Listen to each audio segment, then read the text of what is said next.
Heder was on his knees in aisle 7, unpacking a box of swad coriander chutney, when Eber Lopez careened around the corner and tripped over him.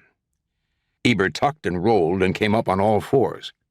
Jars spewed across the floor, spinning and clattering. "Ice, asshole!" Eber said in a harsh whisper. He scrambled forward, got his footing, and bolted for the back of the store. Heder reacted without thinking. He and his mother had refugee status, and she had won her citizenship 2 years ago. His stepfather told him repeatedly that if he stayed out of trouble, he would soon be a citizen too. "You keep your face clean, and you will walk tall like a man. You will not be afraid of the police, the migra. You run, they will chase you. That's what they do." But Heder was 14, and like many of his contemporaries, he had been arrested multiple times. Twice for shoplifting, though when he was searched at the precinct with his mother present, nothing was found.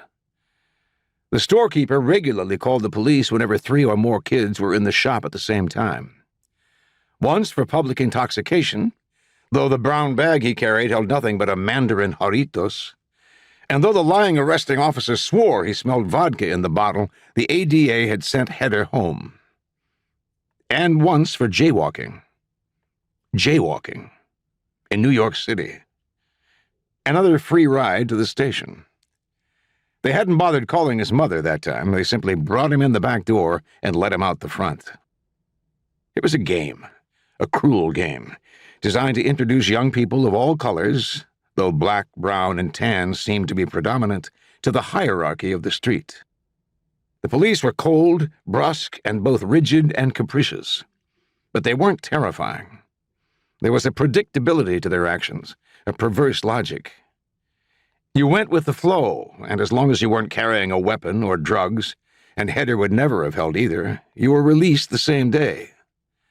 The police operated under the fiction that as long as no jail time resulted, an arrest was an inconvenience, nothing more, especially for Jewies. ICE, on the other hand, took people and they never came back. Like that waiter everybody talked about. 24 years he worked at that diner.